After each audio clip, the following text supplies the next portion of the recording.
Buenas tardes a todos y a todas. Espero que la primera clase que impartí esta semana, la semana del día 29 de septiembre, haya sido comprensible para ustedes.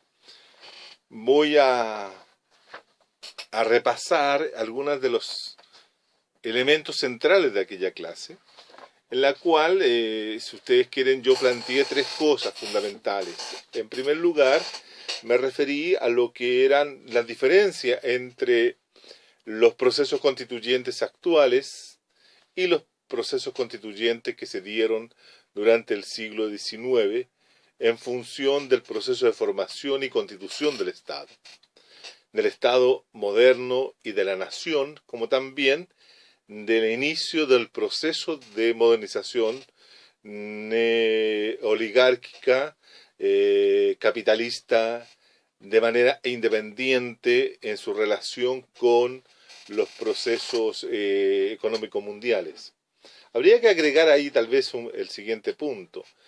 El proceso de independencia que permite ese primer instante constituyente es también el momento de la constitución de un nuevo pacto colonial, un pacto neocolonial, que permite entonces que nuestras sociedades o ahora nacionales o transformadas en nacionales, constituidas en nuevos estados, ¿cierto?, e inicien una relación de colonialidad, si ustedes quieren, de esa forma decirlo, con los países del capitalismo central, fundamentalmente con los países de Europa y en específico con Inglaterra, que era la potencia imperialista más importante o imperial más importante del siglo XIX. El segundo punto que también señalé en esa clase tenía que ver con el componente social o la fuerza social o el grupo social que estaba detrás de los procesos constituyentes.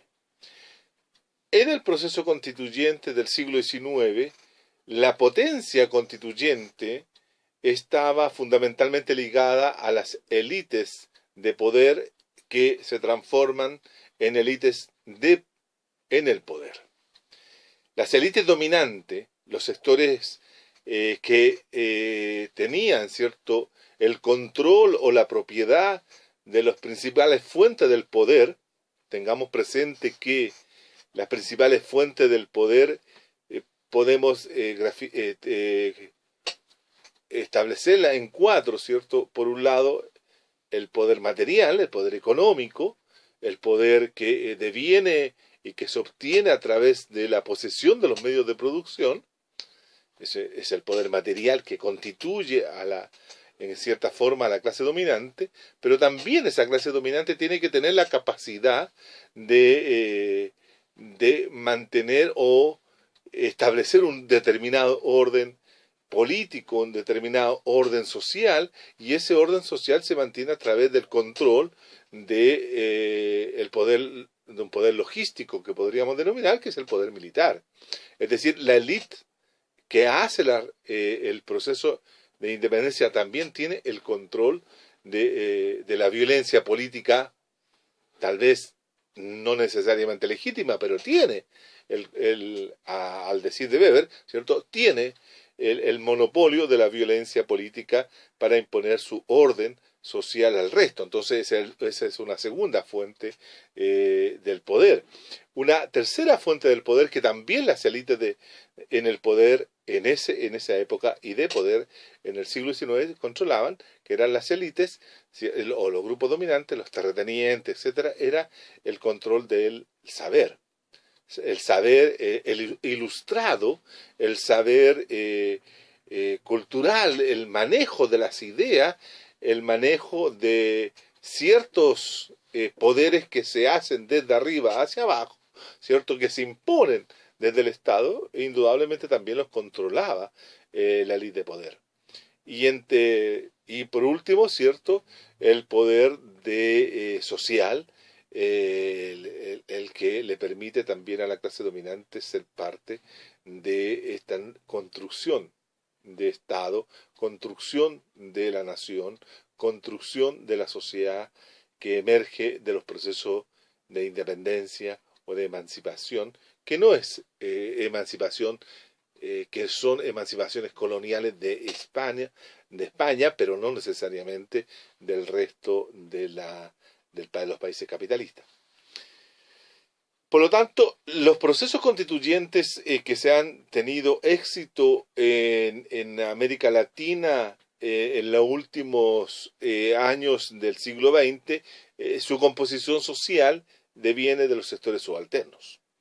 Por lo tanto, ahí hay una radical diferencia que hace que esos sectores que hoy día se plantean desde lo subalterno, se plantee la construcción de una sociedad, de un orden social en base a otros preceptos, en base a otras formas de entender las relaciones políticas, las relaciones culturales, las relaciones de convivencia, y por lo tanto se plantean de manera contraria y hegemónica al liberalismo o al neoliberalismo que ha predominado en la forma del hacer y constituir el Estado en América Latina desde el siglo XIX hasta ahora.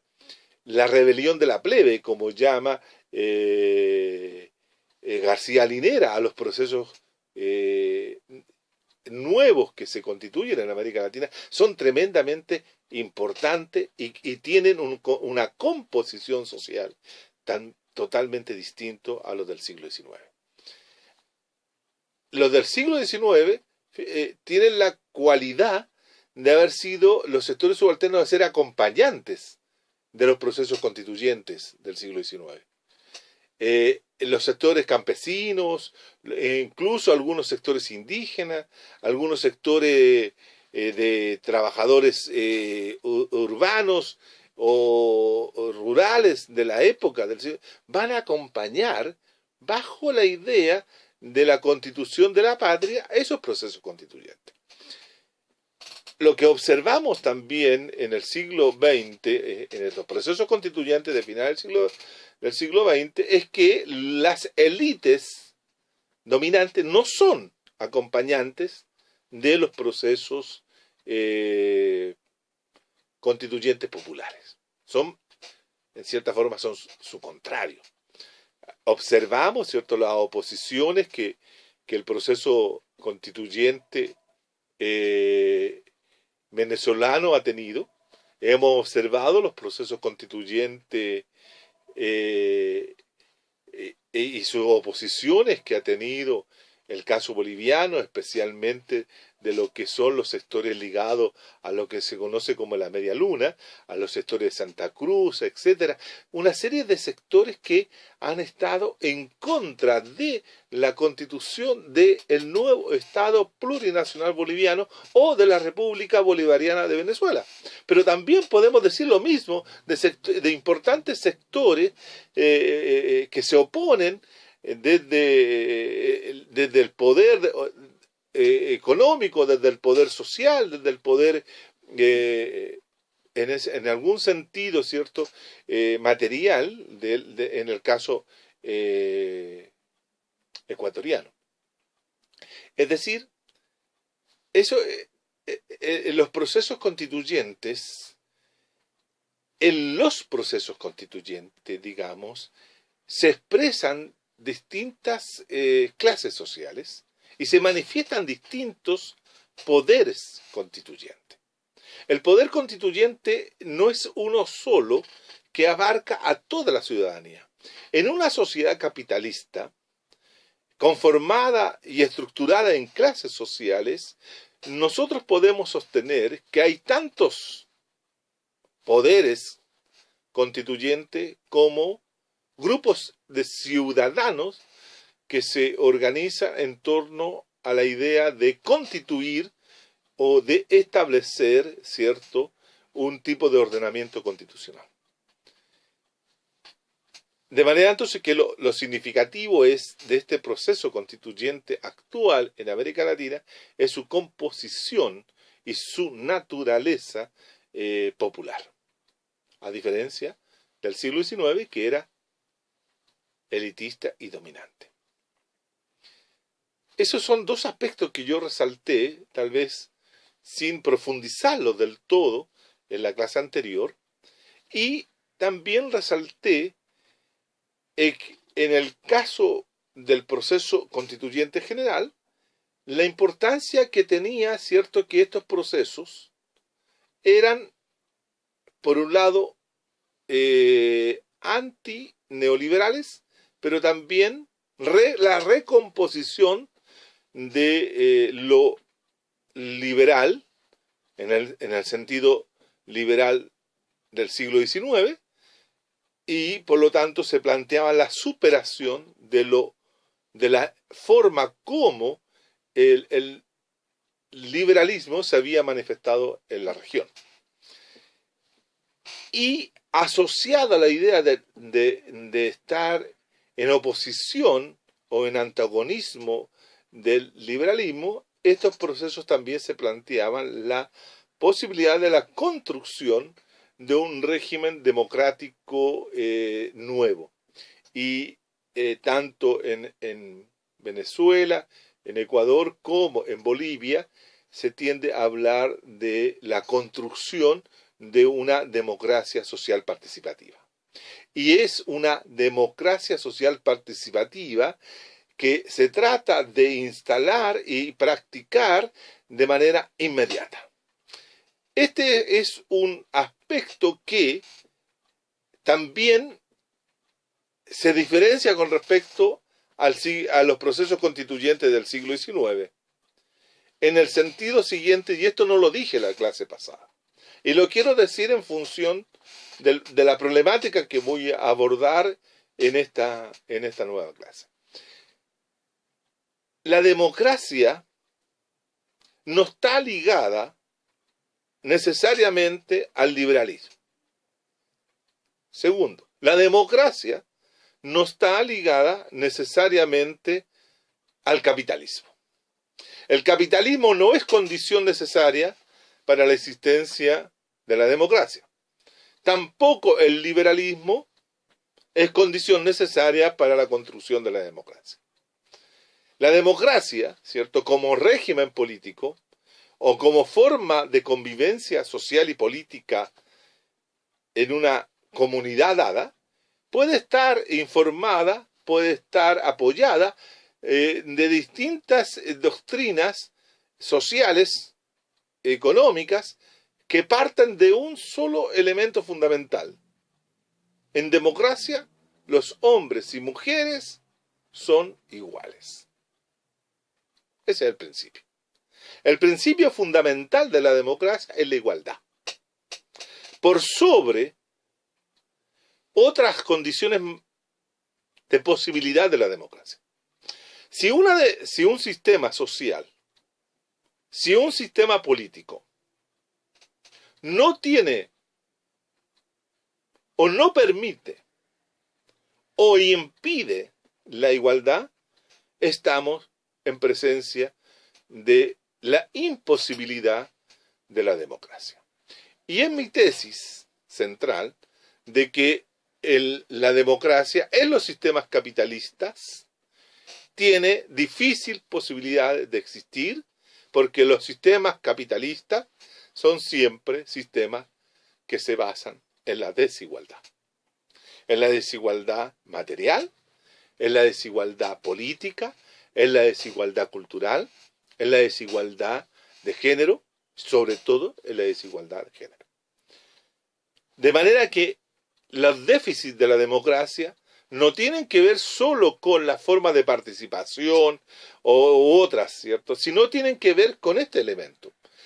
¿Hasta qué punto una sociedad se vuelve igualitaria y avanza en ese sentido para transformarse en una sociedad democrática? Planteado esto, o dicho esto, la democracia en tanto régimen político siempre ha sido en América Latina más bien una utopía que una realidad. La democracia no llega con la independencia. Y aquí este es el elemento que quiero también resaltar. La democracia no llega con la independencia en América Latina. ¿Por qué? Porque los constituyentes de las élites en el poder, o los constituyentes de las élites de poder, inclusive aquellos que, profesando ideas ilustradas, tenían como presente la participación de los sectores populares, llámese pueblo, ¿cierto? Inclusive aquellos tenían una concepción de que la democracia en América Latina no era posible porque los sectores populares no estaban preparados para ella. Y por lo tanto, la democracia permanentemente fue desplazada como posibilidad de constitución de régimen en la mayoría de los países, sino en todos los países de América Latina. Fue postergada. Se decía que no se estaba preparado para ello. La democracia era una posibilidad cuando la sociedad o los sujetos que componían esa sociedad pudieran adquirir ciertas comillas, virtudes para ser democrático. Y por lo tanto, como no existían esas virtudes republicanas, ¿cierto?, que eran necesarias según los ilustrados de la época para tener democracia, esta democracia fue permanentemente postergada. Y por esa razón, ¿cierto?, en América Latina del siglo XIX se instalan regímenes de carácter autoritarios, dictaduras civiles y dictaduras militares, la presencia de los caudillismos muy fuerte. La tradición autoritaria en América Latina es mucho más potente que la tradición democrática. La lucha por la democracia en América Latina ha estado a la orden del día siempre. Y de ahí entonces que este es un elemento central para entender lo que ocurre hoy día en los países que han hecho procesos constituyentes. Ponen como primer elemento central la constitución del régimen político democrático, que no es el régimen político democrático liberal tradicional o representativo, sino una particular tipo de democracia que se denomina democracia social participativa. Una democracia que se debe organizar, que se debe implementar, que se debe practicar desde abajo hacia arriba. Y como también ha planteado García Linera, se trata de una democracia multiinstitucional, una democracia que puede permitir, ¿cierto?, la práctica de la democracia comunal, la práctica de la democracia directa, la práctica de la democracia deliberativa para resolver un conjunto de situaciones específicas a nivel micro, otro puede ser a nivel meso, y la democracia con los elementos más tradicionales, que podría ser la democracia de carácter nacional. Pero ya estamos hablando de distintas formas de democracia. Pero no estamos despachando la democracia hacia el futuro, como se hacía en el siglo XIX o como se hacía en el siglo XX. Estamos hablando de que hoy día tenemos que constituir la democracia como un elemento central del proceso constituyente. No solo se construye una nueva forma de Estado y una nueva forma de relación del Estado con la sociedad civil, la sociedad civil relacionada con el Estado, sino una nueva forma de constituir la democracia y de pensar la democracia. Y creo que ese elemento de lo democrático es fundamental. Por lo tanto, los procesos constituyentes hoy día no solo son populares, y no son populares en el sentido de lo popular durante el siglo XX y del periodo de los años 30, que fue nacional popular, sino que ahora es popular, pero desprendiéndose de esa condición de lo nacional y se vuelve plurinacional. Esto es interesante, porque no se trata de hablar de lo nacional popular como un todo que era muy parecido a la construcción del Estado-nación liberal, sino que ahora es una conformación, una constitución de lo popular en el sentido amplio y diverso. Eso es también un aporte de los procesos constituyentes que estamos tratando en este curso. Eso lleva necesariamente a plantearse una serie de nuevas formas de entender indudablemente la política, de entender el derecho, que yo creo que eso de una u otra manera trata de responder el pluralismo jurídico, etcétera.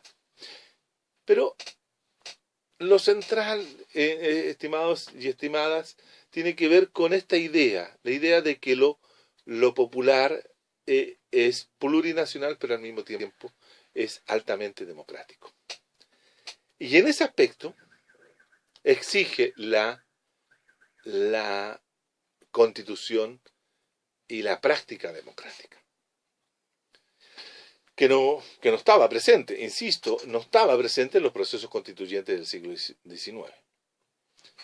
O sea, tenemos una fuerza social nueva, una idea de un orden social que se constituye y se hace en forma participativa, y la idea de un nuevo régimen democrático. Estas ideas fuerzas que están presentes en la América de fines del siglo XX van a impactar fuertemente sobre la sociedad chilena. Nosotros en la clase pasada planteamos, ¿ciertos?, algunas cuestiones con relación al caso chileno. Y el caso chileno decíamos que era un caso muy especial, porque el caso chileno, ¿cierto?,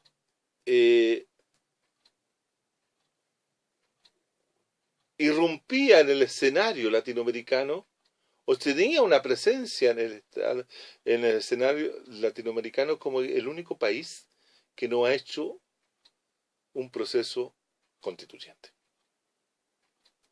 Chile no tiene proceso constituyente.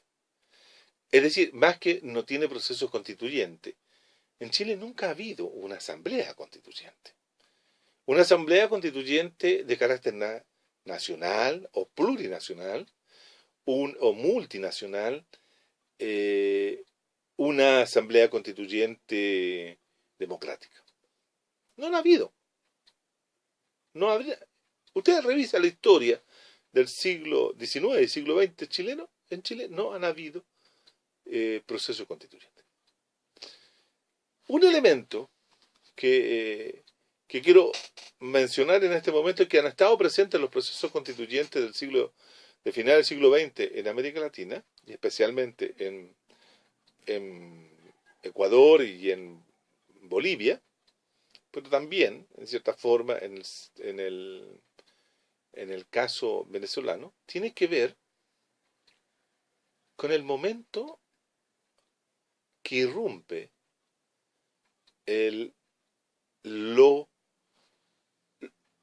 lo constituyente o la demanda por la constituyente.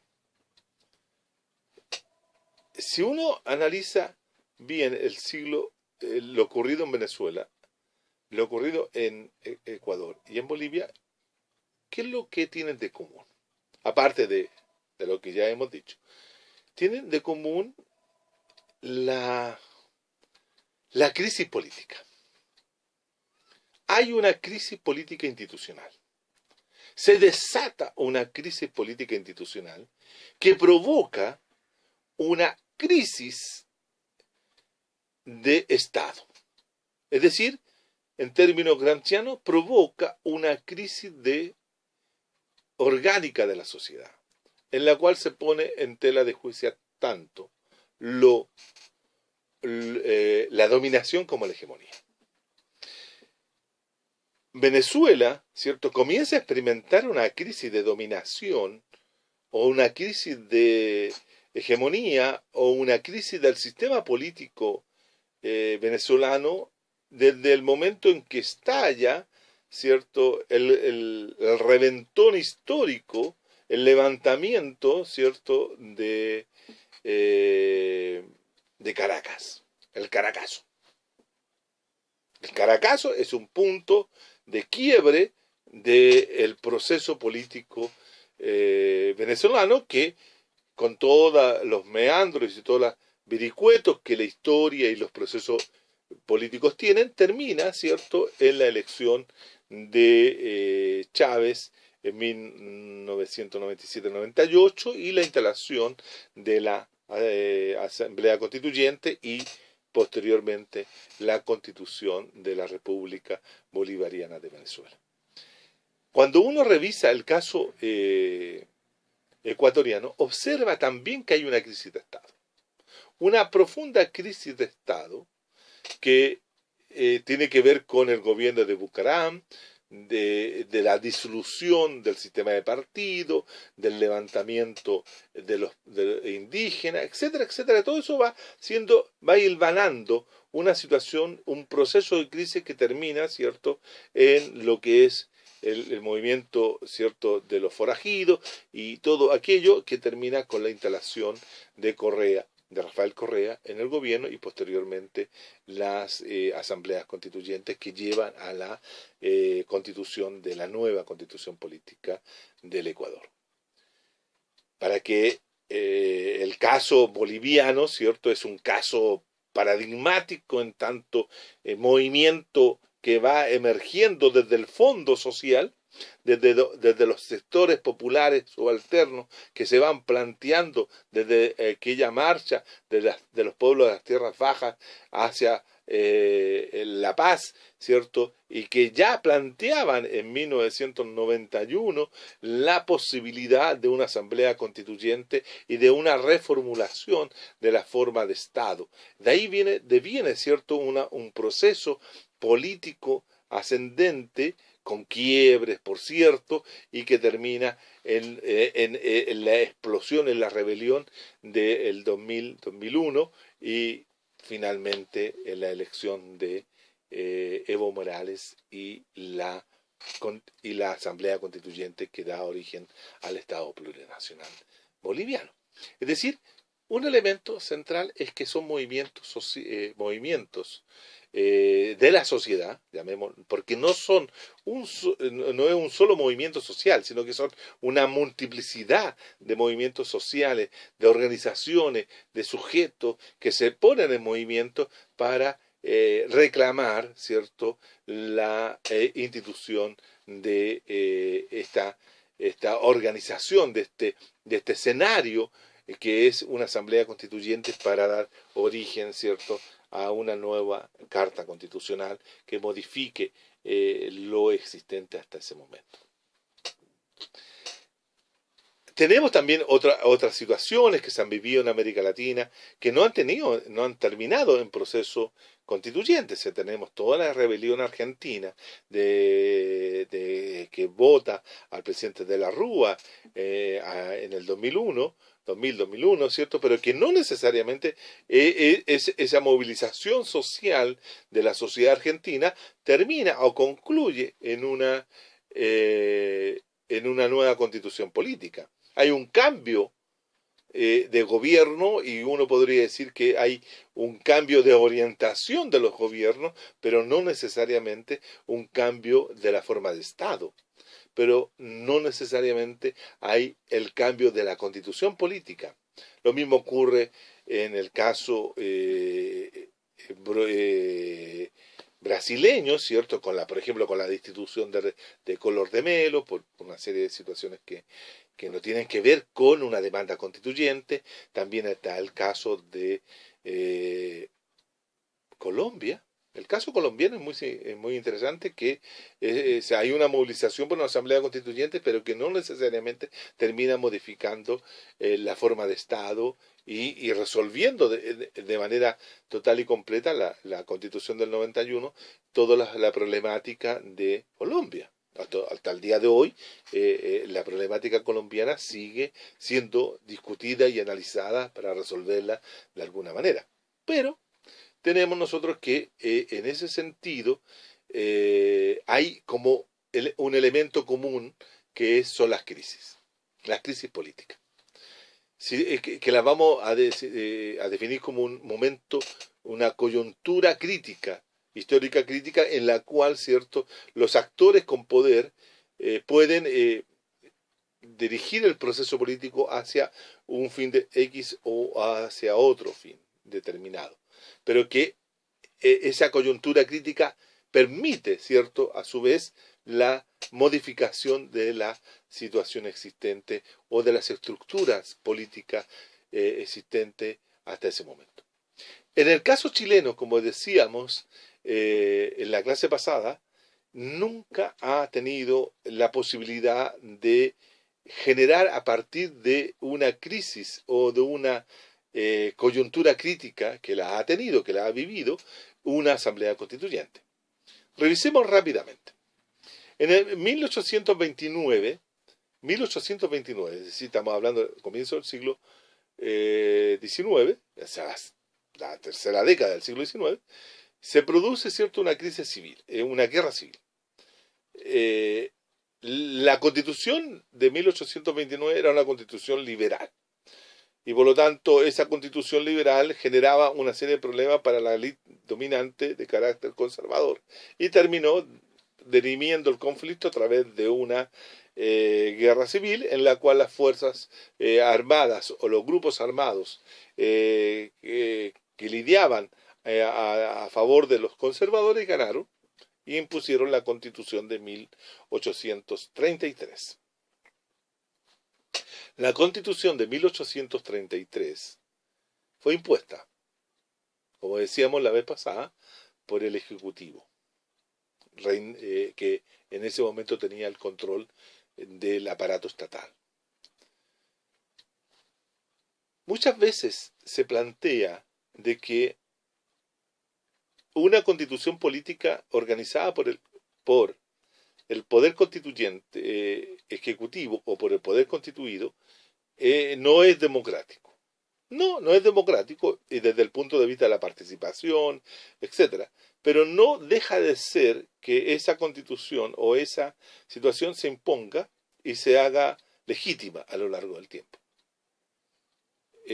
Hay distintas, ustedes saben, hay distintas formas de hacer, de legitimar una constitución política. Y la constitución política de 1833, que nace a partir de esta guerra civil, que se impone, que estructura un régimen político autoritario, que establece el voto censitario, que es excluyente, que etcétera, etcétera, a la larga del tiempo termina siendo una constitución legítima y que dura cerca de 90 y tantos años y que le dio estabilidad política a la sociedad chilena. Esto es interesante, le da estabilidad política a la sociedad chilena, al régimen político oligárquico, a la democracia oligárquica, como algunos llaman, a los regímenes autoritarios oligárquicos, como los llamo yo, ¿cierto? Pero que la estabilidad del régimen político chileno está en base a lo autoritario. 1833 o 1830, 1925. Es decir, aproximadamente 95 años dura esa constitución política, ese orden social. Ahora, ese orden social a su vez tiene una serie de crisis que abren y cierran la entrada de nuevos actores políticos, como la Guerra Civil de 1851, posteriormente la Guerra Civil de 1859 y finalmente la Guerra Civil de 1891. Es decir, estoy señalando que en el largo plazo de estabilidad política que tuvo la Constitución de 1833, en ese largo proceso se dieron nada menos que 4 guerras civiles y una cantidad de escaramuzas, entre otras cosas, por ejemplo, la guerra externa contra la Confederación Perú-Boliviana, la guerra del Pacífico, incluía la guerra contra España, más la ocupación por parte del Estado chileno del territorio mapuche. Es decir, esta es una constitución política que permitió al Estado, ¿cierto?, chileno, resolver sus conflictos políticos a través de la vía violenta y a través de acciones militares que le permiten la constitución territorial del Estado, porque la guerra civil, perdón, la guerra del Pacífico permite la expansión de Chile desde la zona central hasta el norte, llegando hasta y ocupando tierras que eran de Perú y que eran de Bolivia. Y también se extiende hacia el sur, ¿cierto?, ocupando todas las tierras del país mapuche. Es decir, este es un Estado constitucional, expansionista, que ocupa tierras tanto al norte como tierras hacia el sur. Se extiende a través de la violencia armada. A su vez, ¿cierto?, los conflictos entre las élites de poder se resuelven a través de la vía armada en las guerras civiles que he mencionado. 1829, 1851, 1859 y la gran guerra civil de 1891. Digo, 4 guerras civiles que son de conflicto intraélites.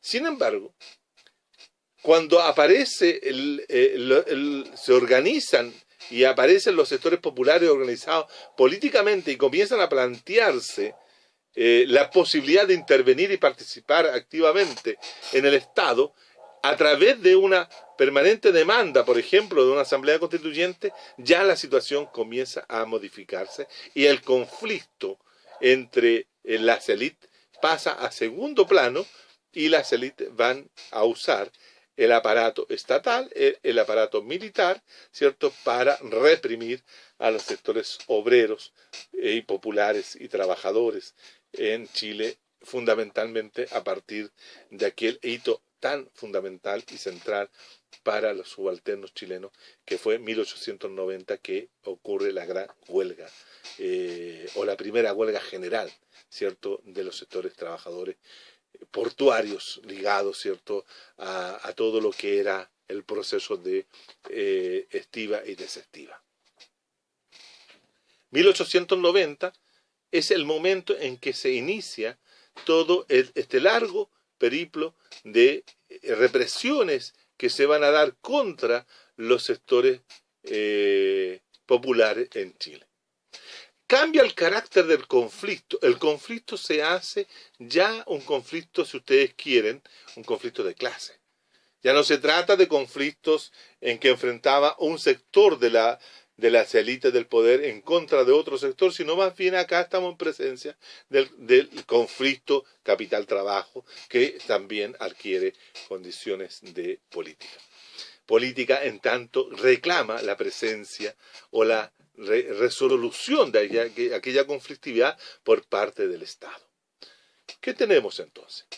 Tenemos que la Constitución de 1925 entra justamente, la Constitución de 1833 entra en crisis cuando en 1920 llega al gobierno Arturo Alessandri Palma, que apoyado por sectores populares y sectores medios, reclama la posibilidad de hacer un cambio, establecer el cambio político, el cambio social, establecer una legislación social a favor de los trabajadores, porque Alessandri no es que fuera un hombre que estuviera en la avanzada del progresismo y que buscaba, ¿cierto?, la redención de la clase trabajadora, etcétera, sino que Alessandri era una persona que planteaba que era necesario, ¿cierto?, hacer reformas para evitar la revolución. En ese momento, que es la coyuntura crítica de 1920-1925, se plantea la posibilidad de hacer una asamblea constituyente, la cual, cierto, es usada por las distintas fuerzas políticas como una posibilidad, pero cuando llega el momento no se hace. Y no se hizo la asamblea constituyente, y Alessandri Spalma simplemente llama a una comisión consultiva, y esa comisión consultiva, que termina siendo reducida a una cantidad específica de personas que van a escribir la Constitución, que va a ser una Constitución hecha a la medida de lo que Arturo Alessandri Spalma buscaba para la sociedad chilena. Y de ahí, de manera que la Constitución del 25 no es una Constitución hecha por la participación de la comunidad política chilena.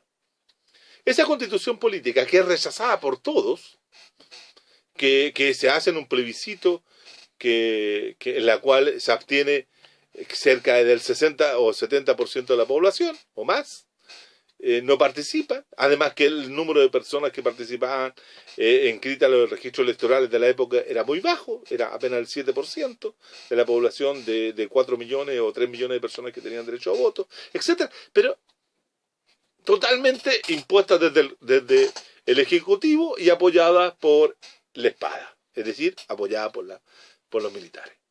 Esa Constitución política, desde 1925 hasta 1973, tiene una duración que va a ir siendo legitimada en el transcurso del tiempo. Y nuevamente, los partidos políticos que se habían opuesto, los movimientos sociales que se le habían opuesto, todos los sectores que habían negado la existencia de la Constitución política de 1925, por ilegítima, terminan legitimándola en el transcurso del tiempo. Y Chile logra tener, ¿cierto?, una imagen de país democrático con la Constitución del 25. La Constitución del 25 le da estabilidad política, se decía que Chile era el país más estable, el país que tenía la resolución de los conflictos por la vía pacífica, se pasaba de un gobierno a otro por la vía electoral, etcétera, etcétera, y que eso había permitido la existencia de un régimen democrático. En realidad, la Constitución del 25 consagró otra forma de régimen político autoritario en Chile. Fíjense ustedes que con la Constitución del 25 se dicta una ley en 1948, la Ley de Defensa Permanente de la Democracia, que dura 10 años y que pone fuera de la ley al Partido Comunista de Chile, bajo el manto de lo que era en ese momento la Guerra Fría, el inicio de la Guerra Fría. Durante 10 años el Partido Comunista fue perseguido, acallado y censurado. Sus electores fueron borrados de los registros electorales. Lo más significativo, se creó y se estableció, mejor dicho, un campo de concentración en la ciudad de Pisagua, en el norte de Chile, cerca de Iquique, para encerrar, encarcelar a todos los militantes del PC o a todos aquellos ciudadanos que eran acusados de infringir la ley de defensa permanente de la democracia, que establecía la censura, le impedía la reunión, etc. Y Chile siempre fue visto como un régimen democrático, a pesar de tener una de las constituciones que establecían una serie de resguardos y de formas que impedían claramente la participación política, y eso era visto como positivo, lo cual es todo un error muy fuerte. Bueno, esa constitución política es la que permite a su vez la elección de Salvador Allende en 1970. Y la elección de Salvador Allende en 1970, el primer presidente marxista y revolucionario que llega al poder por vía de los votos y que obtiene, ¿cierto?, el gobierno el 4 de septiembre de 1970 y asume el 4 de noviembre de ese mismo año, inicia un proceso de transformaciones radicales en la sociedad chilena, en la perspectiva de conformar y constituir una sociedad socialista. Y lo hace teniendo como respaldo la Constitución de 1925. Una Constitución que tiene ese origen espurio en una constituyente nombrada a dedo por parte del presidente Alessandri Palma, que niega la posibilidad de la Asamblea Constituyente que los propios sectores populares se habían dado, etcétera, pero llega y permite la elección de Allende, y Allende se plantea este conjunto de transformaciones. Claro, habría que decir también que cuando Allende llega al gobierno en 1970, el proceso político chileno estaba en una crisis galopante, y esta crisis devenía ya de la desestructuración del pacto de dominación que había permitido, ¿cierto?, la mantención y la duración de la Constitución del 25. Y este pacto de dominación, ¿cierto?, que se había estructurado a comienzos de los años 30, que había legitimado la Constitución del 25, ¿cierto?, se había disuelto o se había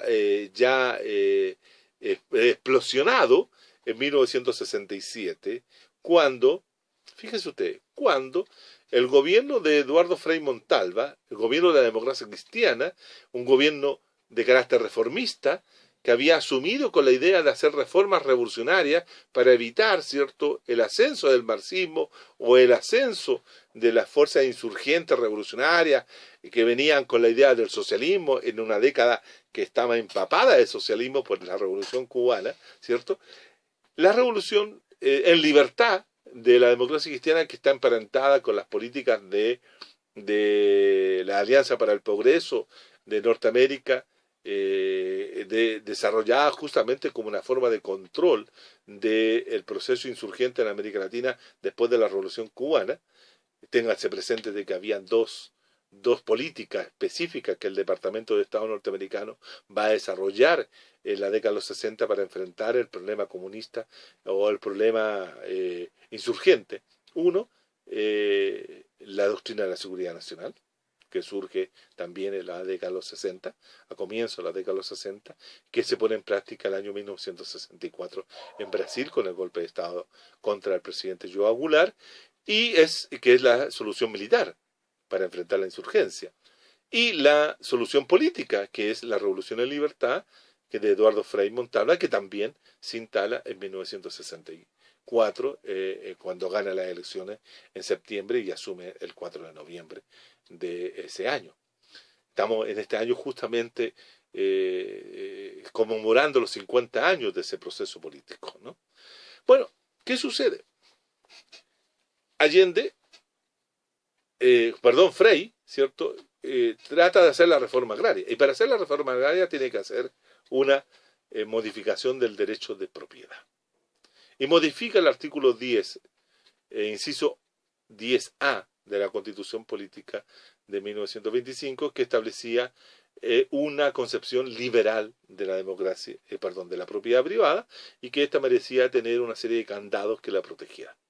Esa situación, ¿cierto?, va a ser el detonante de que la estabilidad estatal que había tenido Chile con la Constitución del 25 se pierda, y que la derecha política y la derecha económica y la derecha que comienza a perder una serie de dominación de fuentes de poder, que se plantee críticamente contra el gobierno y el Estado, y plantee la vuelta a una fórmula autoritaria como se había practicado en el siglo XIX. De manera entonces que Allende profundiza aquel proceso a través de la expropiación de la base material de las clases propietarias para permitir el desarrollo del socialismo. La situación es que ustedes saben lo que ocurre, viene un golpe de Estado que termina con la experiencia de Salvador Allende en 1973, el 11 de septiembre, pero lo más importante para nuestra exposición es que pone fin a la Constitución del 25. Que la derecha o los sectores que dan el golpe de Estado ya consideraban un artefacto que no servía para sus intereses y que permitía, entre otras cosas, la elección de un marxista y de la expropiación de la propiedad privada, etc. Por lo tanto, fuera la Constitución del 25. Y Pinochet, el dictador, decide nombrar, ¿cierto?, una comisión, la comisión Ortúzar, que está llamada, ¿cierto?, a redactar una nueva constitución política para Chile. Decíamos en la clase pasada también que conjuntamente con ese periodo se instala, ¿cierto?, la comisión de los 24, que era una comisión paralela de sectores supuestamente democráticos y democráticos, que van a plantear también la redacción o la realización de una asamblea constituyente para la nueva constitucionalidad política chilena. Cuando la crisis de la dictadura se comienza a evidenciar en los años 80, 1982, 1983, 84, cuando ya se había aprobado en un plebiscito espurio, en un plebiscito ilegítimo, la Constitución Política de 1980, y que esta Constitución, tengan ustedes presente, la Constitución de 1980 existe desde esa fecha hasta el día de hoy. O sea, la Constitución de Pinochet tiene 34 años de vigencia. Pero esta vigencia tiene su momento. La Constitución del 80 que dicta el dictador tenía dos constituciones al interior de una sola. Una constitución que comenzaba a regir en 1988 en adelante y una constitución que regía un periodo transitorio, que es el periodo que va de entre 1980 y 1988, que es el periodo que Pinochet y Jaime Guzmán Errázuriz, el ideólogo principal de la Constitución, más Raúl Bertensen y otra gente, plantearon como necesario para producir un cambio generacional en la sociedad chilena que permitiera que la sociedad chilena se alejara históricamente de lo que fue la experiencia de la Unidad Popular y de los procesos de cambio que se habían planteado en la década de los 60. Pinochet siempre planteó la idea de que había que pasar una generación que permitiera esa posibilidad de cambio. Bueno, el tema fue que cuando en 1982 se produce la crisis del ajuste neoliberal en Chile, se produce lo que es la crisis de la deuda y estallan en Chile una cantidad de movimientos de protesta, las protestas nacionales contra el régimen militar o contra la dictadura, que fueron 14 protestas nacionales a lo largo del periodo que va entre 1983 y 1988. Las organizaciones políticas que se organizan al calor de la protesta van a plantear tres cosas fundamentales. Una, el movimiento de la Alianza Democrática, que reunía a los sectores de centro político, la democracia cristiana y otros, ¿cierto?, planteaba tres cosas. Uno, fuera Pinochet, que Pinochet renunciara. Dos, que gobierno provisional y asamblea constituyente. El movimiento democrático popular, que reunía a las fuerzas de izquierda, planteó exactamente lo mismo.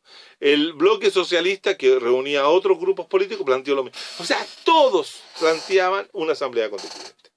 Sin embargo, 1984, en plena crisis del régimen militar, Patricio Elwin plantea de que la Constitución del 80 existe, será ilegítima, pero existe, y por lo tanto, para poder salir con una forma no violenta, sino que una salida jurídico-política, había que aceptar la Constitución de 1980. Y esa fue una una idea que se planteó que solamente se vino a materializar en 1988 cuando los sectores opositores a Pinochet, llámese la Alianza Democrática y algunos sectores del MDP, del Movimiento Democrático Popular, más el bloque socialista, después del atentado contra Pinochet, que fue en septiembre de 1986, deciden refugiarse, cobijarse dentro de la institucionalidad pinochetista para buscar una salida de la situación política que había el país y para evitar una confrontación. Por lo tanto, ¿qué es lo que hicieron? Aceptaron la Constitución del 80, van a aceptar el plebiscito de 1988, que es el plebiscito sucesorio, y con la idea de que era necesario así evitar una confrontación política armada entre los opositores, los grupos que estaban por la salida armada y la dictadura.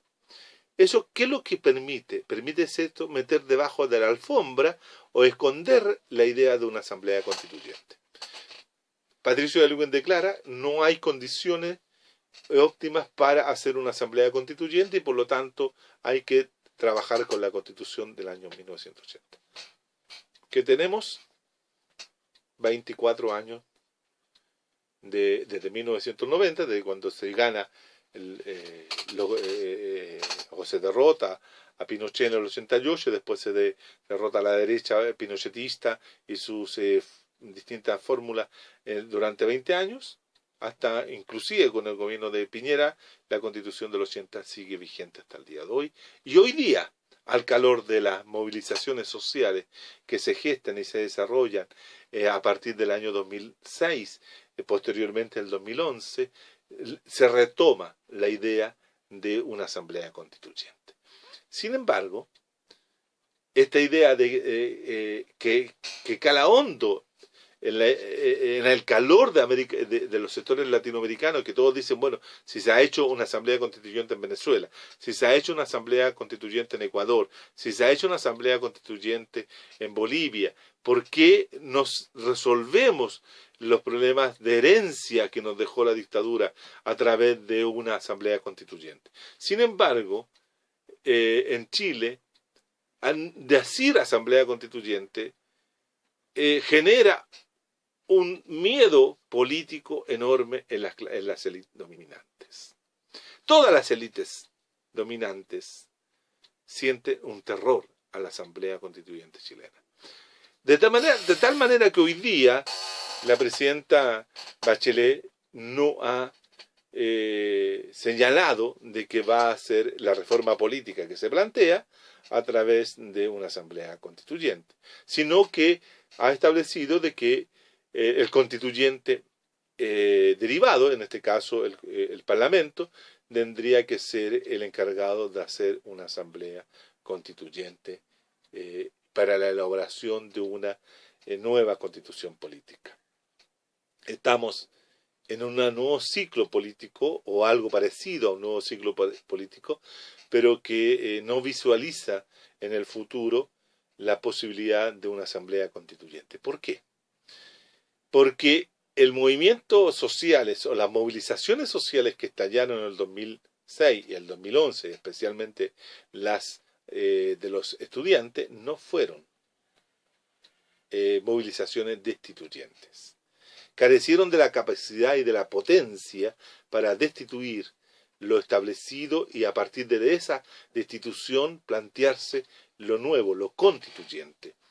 De manera que en Chile el movimiento estudiantil, curiosamente, termina instituyéndose a través de parlamentarios como son la Camila Vallejo, Giorgio Jackson, Gabriel Boric, etcétera, terminan en el Parlamento.